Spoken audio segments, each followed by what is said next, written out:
What's up, everybody? This is Show Nicole from On the Brooklyn Tip, and welcome to the end of the year wrap up. Season 3 is officially over. Thank God. It was a long season for real. It's a long season. But we got through it and here we are. So, like I did last year, I always try to end the year off with the end of the year wrap up. Last year's recipients was Manny from International Brunch Series. And this year we have Miss Camille. Please correct me if I say your last name wrong, Hugh. Okay. From Sitting Pretty Productions. Introduce yourself. Hi, everyone. My name is Camille Hugh. I'm a writer, a producer, director. I'm a filmmaker. I make romantic comedies, and dramas about Black women, starring Black women who get their happy ending. So yeah, I'm really excited to be here with you tonight. Thanks for having me, Sho. Of course, my pleasure, my pleasure. So we're going to dive right into it because I'm excited to know. First of all, shout outs to you. It's good to see another woman of color out there doing her thing, successful, just making her mark in the world. So shout outs to you. I'm really excited that you chose me to do this interview. So thank you. So, with that being said, like tell me more about yourself. What's your story? Who's Camille?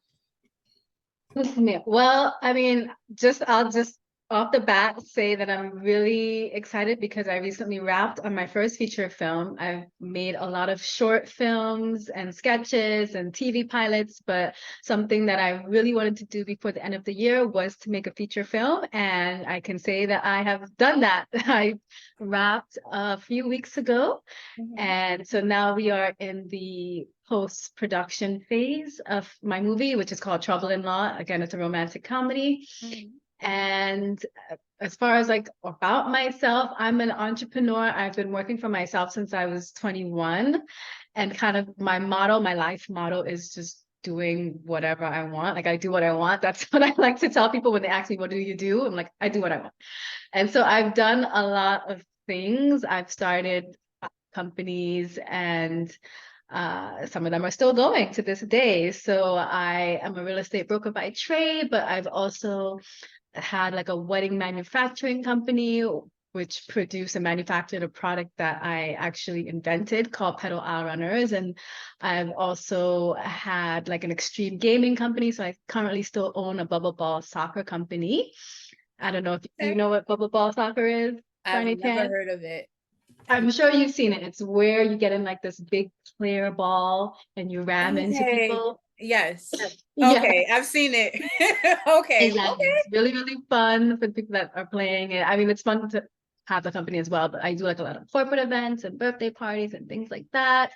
And then I have my production company, Sitting Pretty Productions, which is more of like a recent venture, something that I started at the beginning of the pandemic. And that's just offering services, production, post-production, production, pre-production services to other filmmakers. So yeah, I kind of do a lot. I am a Gemini. I'm an author. I've written 14 books. So I kind of just throughout my life, I feel like I've lived many, many lives because it's like I have a lot of different interests and things take me different places and I kind of follow where it leads me. And now I'm here with my first feature film and that ahead of me to get that out into the world. So that's kind of me in a nutshell. Wow. So you're like a jack of all trades, like hands is in everything. That's good. That's good. That means, you know what? That means life will never be boring for you because you're everywhere. You're everywhere. I like that. That's good. That's good. So tell me, how did you get into film and writing? I have always written. Like I have my youngest memories and my oldest memories of myself that's like going on family vacations and writing and like just writing about my life experiences then. So of course like my stories when I was in elementary school centered around like elementary school students and then in high school and then so I've always written and I actually wrote my first screenplay, my first completed screenplay in high school. and actually shot a few scenes. That's kind of what got me into filmmaking. I went to a boarding school in New Hampshire, and we had like a media department. And so I was able to take the camera out and cast my peers, cast some teachers to be in my film because it was a story about like a high school student. And like we shot some scenes before my monster of a camera like died. You know, it was like on tape or something very long time ago. And so that was like just really, really fun, just hearing people, actors reading my words and seeing the story come to life.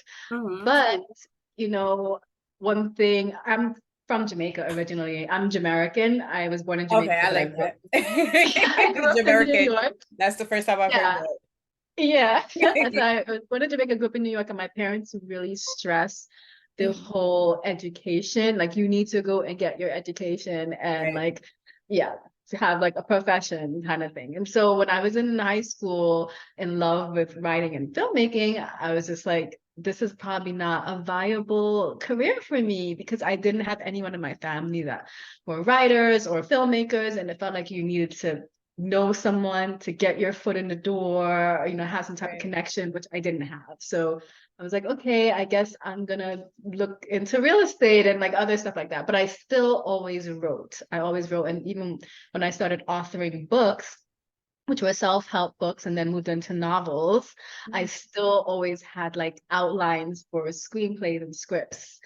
And then when the pandemic rolled around, I was just sitting at home and I thought to myself, I have this plethora of, resources available to me. I have amazing talent because I had some friends who were artists and actors and also writers.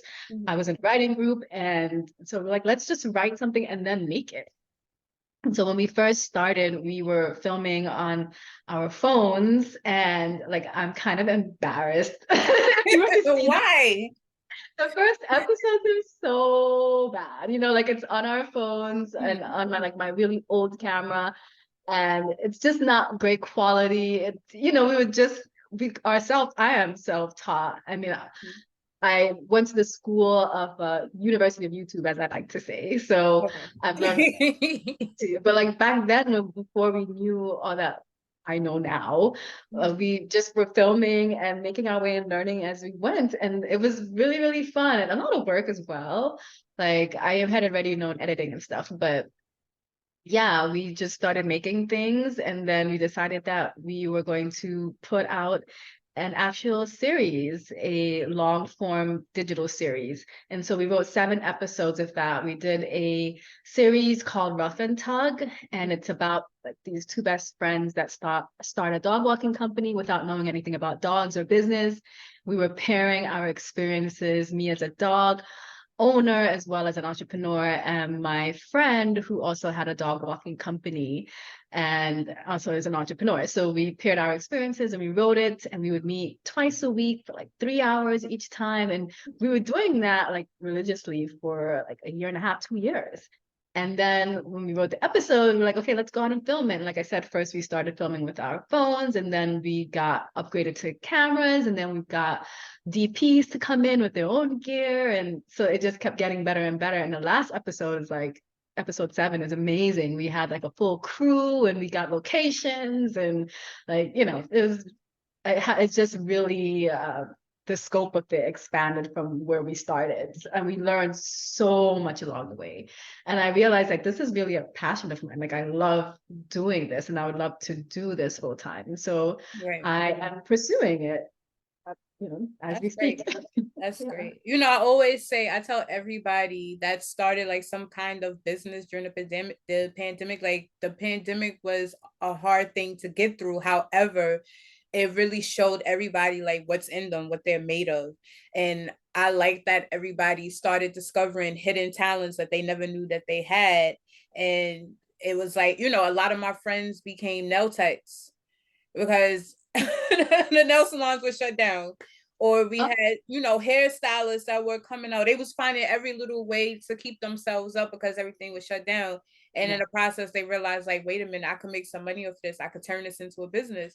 So yes, the pandemic was tough. It was tough, but we got a lot of business owners out of that. So I think that's dope. I think, that's great that you utilize the pandemic instead of allowing it to affect you in a negative way. You actually used it in a positive way and got things done. So that's great. Shout out again, shout outs to you. I like that. That's good.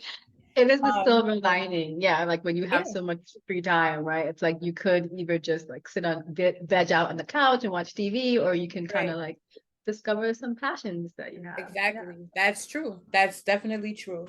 So, what is it like being the head of your own company? Like, this is all you. What is that like? Like I said, I've been doing working for myself since I was 21 years old. And so I'm kind of used to it. Like I always say, like the one thing I miss about not being in a company is like the Christmas parties and stuff, the co-workers. Right. But it's great. I mean, I'm not gonna lie. There are moments where you're just depending on yourself, right? So you have to depend on yourself to get business, and it is a lot of weight for sure, but I have gotten used to it at this point. Like it's been a long time. You just kind of have to have faith in yourself and know that like you can ride out the storm, the kind of the periods when there are dips, because in business it like ebbs and flows, right? Like even in my bubble soccer business, there's a busy season, the summertime, the springtime, when it's warm outside, everyone wants to do Right. bubble soccer. When it's freezing Right. cold, no one's like really all that interested. And so that's why in my case, like I have other things going on. So I'm not just banking on one thing. Like I like the whole idea of having multiple streams of income, but it can be tough, especially like if you don't know any other business owners and if you're faced with a hard spot or if you don't have the support system. Like my husband, he was an entrepreneur. He had a weighted blanket company, and so we're able to teach each other things like marketing strategies, things that were working for his business that I could apply to my business. And now he's in a 9 to 5 job. So like, entrepreneurism, he didn't love it all that much. Mhm. But yeah, I think I couldn't personally, I couldn't really work for anyone else. Like I tried it and I just like, I can't. Like I would rather take the effort that I'm putting into other people's businesses and Right. pour it into myself, pour it into Right. my own endeavors that I'm passionate about. It's much easier to do things when you're really actually passionate about them, for sure. Right.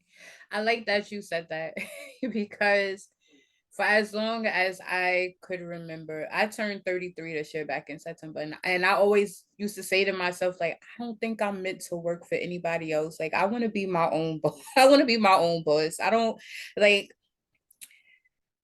I like the experiences that I've gained working for different people, but I just always knew in the back of my head, like, I was just meant to run stuff and not, be ran, that's if I could put it that way. So I like that you said that you knew, you have a passion for it. So why not take all of this energy that I'm putting into someone else's dream and make the dream happen for myself? I like that. That's really great.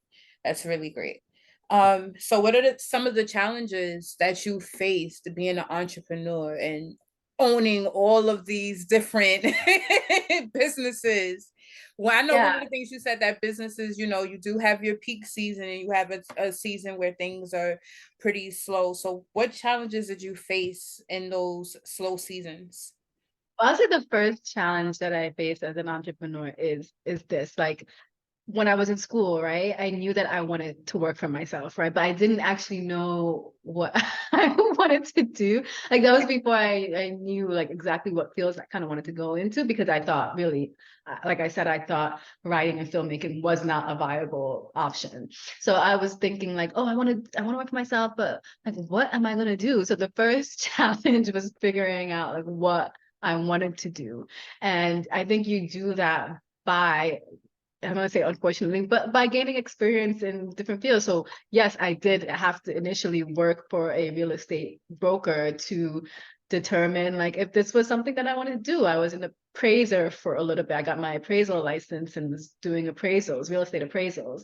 And so one challenge that I faced was figuring out exactly which field that I wanted to get into. And then when I actually thought like all of my different interests that was like a bad thing initially, right? I was just like, I like want to do so many things. Like I feel so unfocused because I want to do this and this and this and maybe this. And now I think it's a good thing. It's a benefit that I have so many different varied interests and all these different avenues that I can go down. These, I can start businesses in these different fields that really truly interest me. But before back then, I thought it was a bad thing, like that I had all these different interests. So that was a challenge that I had to face and overcome, like this mindset that I don't know. Some people when they're like, I'm born to be a doctor, I'm born to be this, and I'm Right. just like, I don't know, I could do this, and this is interesting. So yeah, that was definitely a challenge. And then of course, like some more common business challenges is like money is always a problem, right? Like starting up a company, you kind of have to have money. But for example, when I was starting up my bubble software company, I actually didn't have or own any bubble balls until I got my first sale. So what I did was like I built this website and I was like, well, if someone buys, my service, then I know it's viable and then I can go ahead and invest in the equipment because it was going to be a sizable investment. Right. So yeah, once I put up the site and then someone purchased a ticket and I was like, oh, I guess I'm in business now. Let me go buy these balls because like I'm supposed to Right. have this game. And so that worked out, that was one way to get around because they paid the money up front. I was able to use some of that money to go ahead and purchase the equipment. So funds is always kind of a problem for us. Not always, but most people are thinking about like, how am I going to fund this business when you want to go into business for yourself?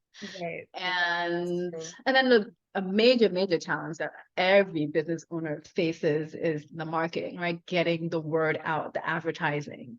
Yes. And I mean, I went to school for market. So I have my MBA in marketing management from Pace. And so I was able to implement some of the stuff that they taught me in school. But honestly, like they didn't teach so much in terms of social media marketing, which is, I think, the way forward now. Like that is Right. the thing to do, right? So Right. that I still had to kind of just learn on my own.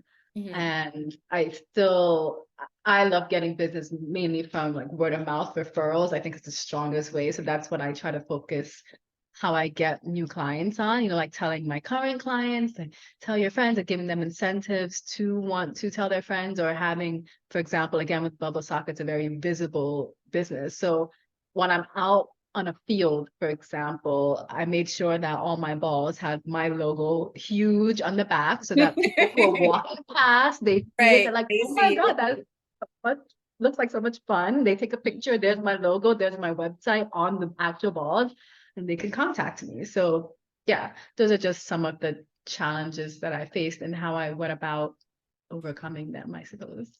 it.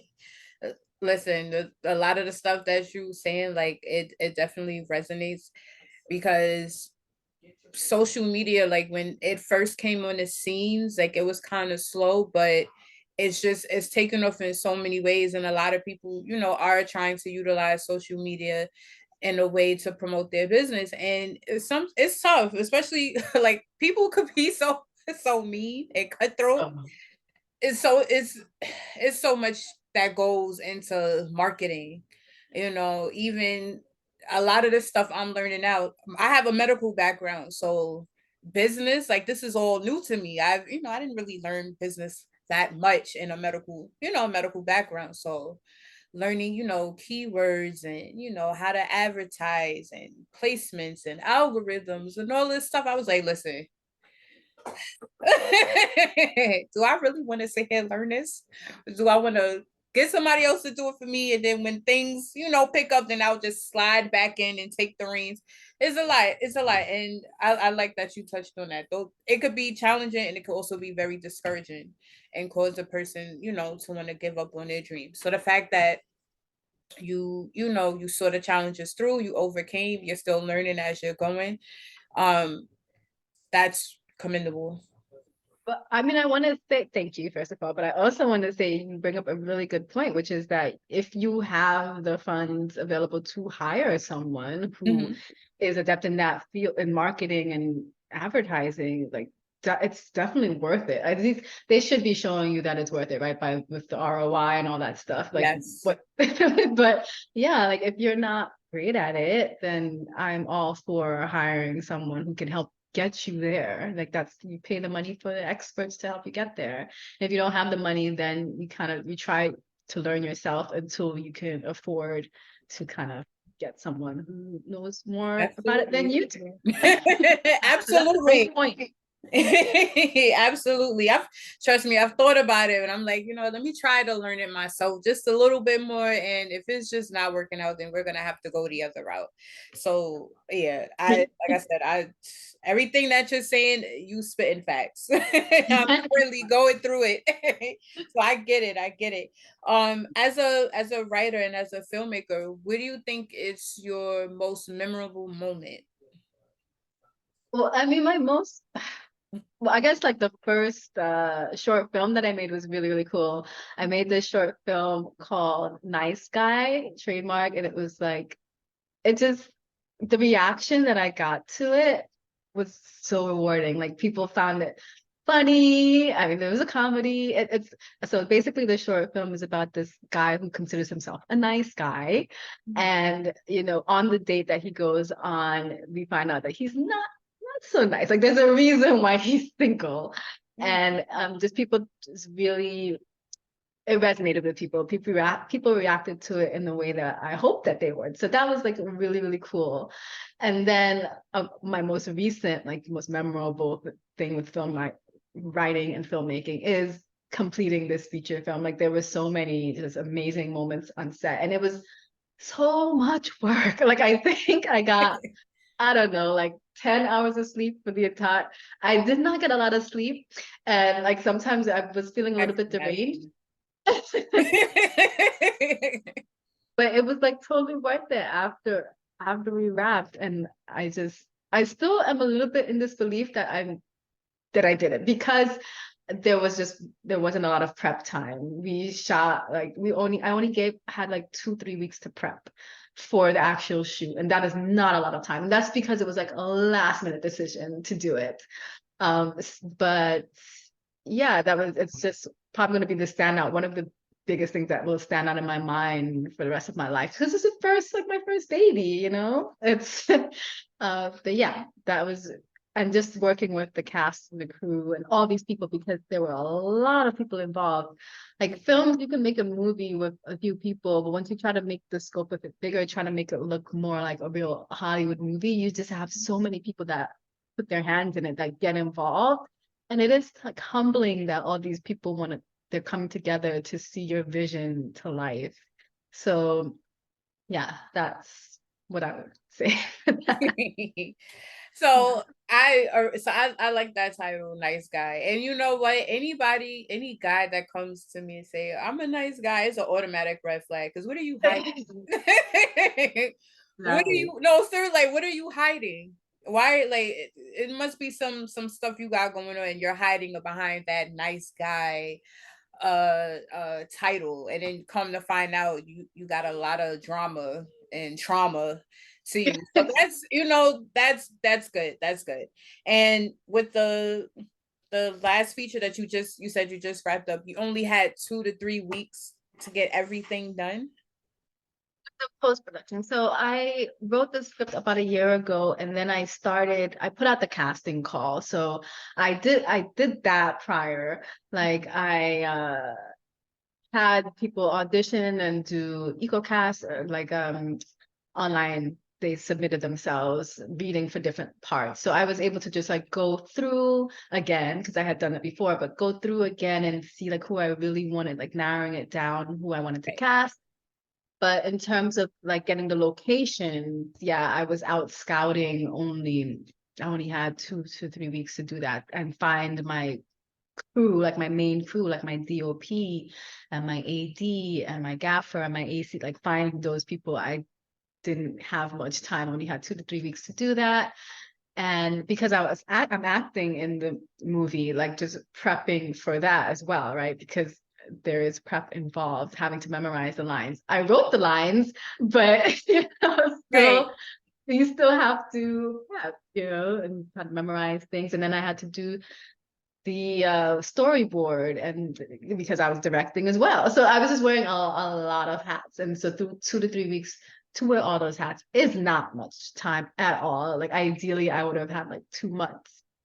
But because it was, like I said, a last minute decision, that's what it ended up being. But we made it work. That's a Like major I said, accomplishment. Wow. Because I think I would have flipped my lid. Wow. that's where the all of the short films that I've made previously, where it came in handy, because I did have the experience doing all those, the TV pilot that I shot called How to Be a New Yorker, and all the Yes. short films that I've done. Like that's where the experience comes in handy, so that I was able to actually just make 2 to 3 weeks prep work. Because when we did those things, it was like same. I had to do all these things, and I did have a partner. Like for example, on my web series, my writing partner, like we would split the duties and stuff. So it's easier when you're kind of doing it on your own. You're like, ugh. But yeah, all of that previous months, starting with the pandemic, the experience came in handy for sure, for sure. I'm glad that you brought up the short film How to Be New Yorker, because I got a chance to take a look at it and I had to laugh. I had I had to laugh because it was spot on. It was spot on. It was spot on. So I Thanks. enjoyed that. It was I like that. Um and That was like I fun. said, only having 2 to 3 um 2 to 3 weeks to prep, that must have taken a lot of diligence, focus, and It, you and you got it done. You got it done. That it wow.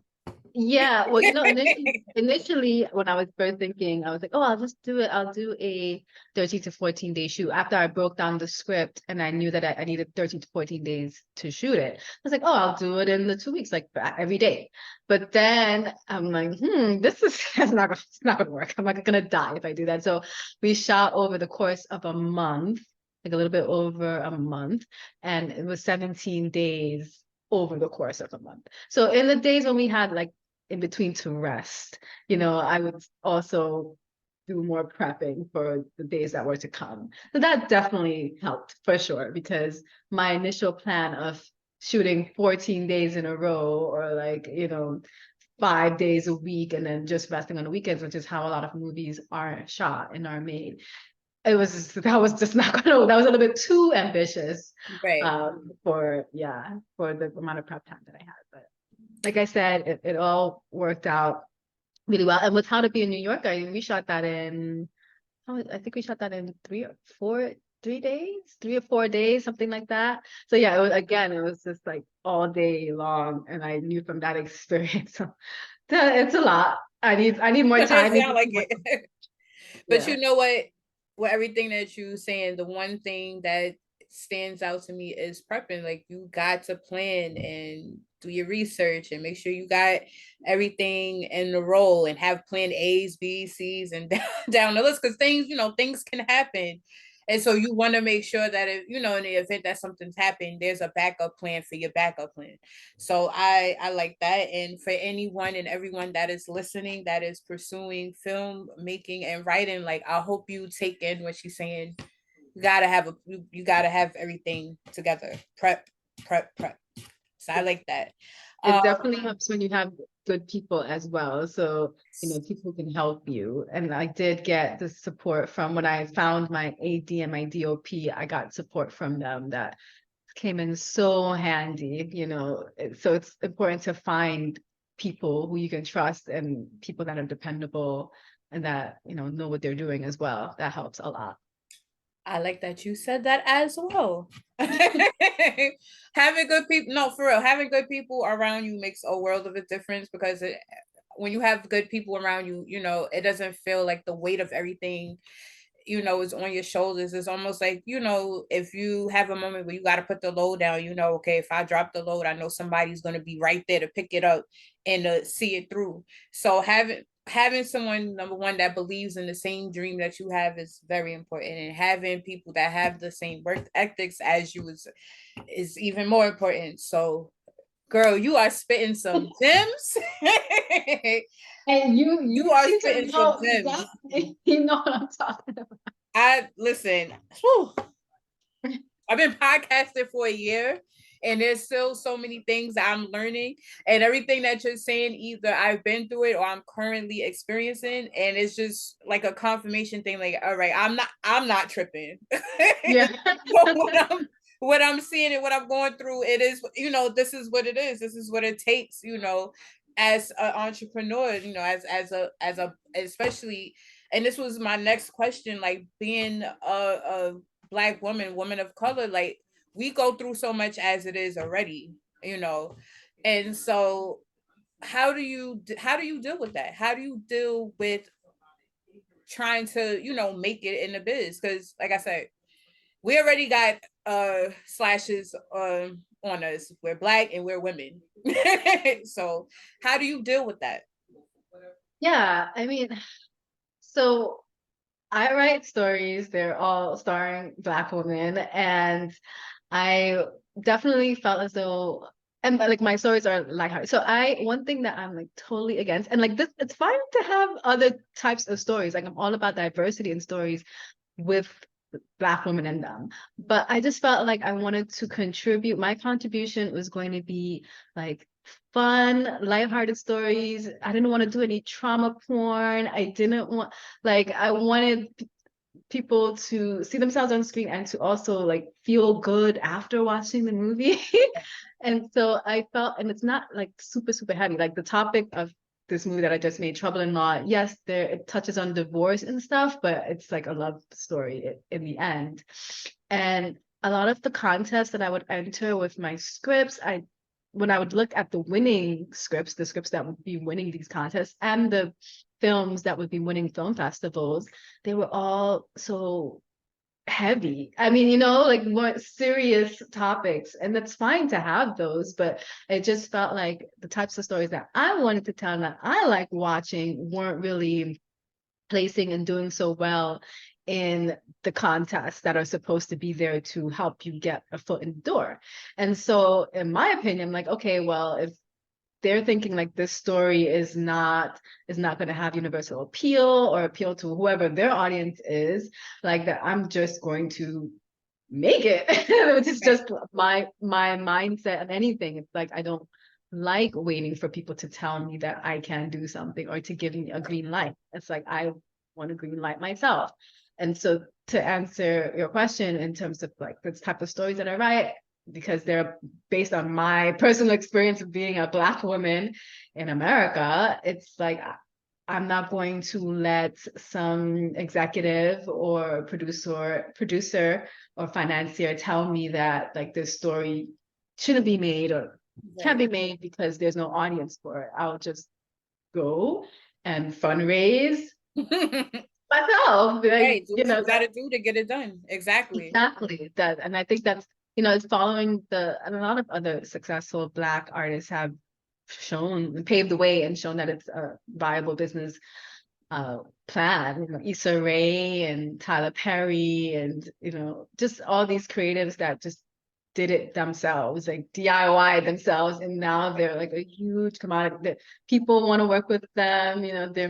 They have tons of fans. They've proven that there's an audience for their work, and so I'm of the same mindset. It's just like I'm gonna tell the stories that I like to see, that I think there's a market for, and make them if no one else wants to make them. So that's my Okay. take on it. We're actually coming up on, oh, we passed the 5 minute warning, so we actually got 2 minutes remaining. So we're gonna pull it in. Where can your followers follow you? How can we catch your short films and this feature film and stay in the know as to what's going on with Miss Camille? Well, you should definitely go over to my YouTube channel, which is youtube.com/Sit Pretty Productions. That's Sit, SITNIN, pretty, PRETTY Productions. And then if you want to keep up with what's going on in terms of like just me and the movie, you can follow me on Instagram at Sitin Pretty. Again, SITIN Pretty. And I'm also on Twitter, though not as active, under the handle Camille Hugh, CAMILLEHUGH. And yeah, you should, but mainly like if you want to see the shorts and things, definitely follow me on YouTube. And I'm going to be having a course or a Patreon where I show some behind the scenes, how I did it, how I made this feature film, and giving away like how I got locations, all the good stuff that people want to know. So you can follow me on YouTube and you'll find out about me and what's going on with the movie. Okay, perfect. And as for me, everyone and those who don't know, you can follow me on Instagram on the Brooklyn Tip. That's ON_THE_BROOKLYN_tip TIP. You can also follow me on Facebook on the Brooklyn Tip. With that being said, this concludes our end of the year wrap ups. Special thanks to you. Thank you for being here and joining me. I appreciate it so much. And on that note, we are out of here. Bye, guys. Bye.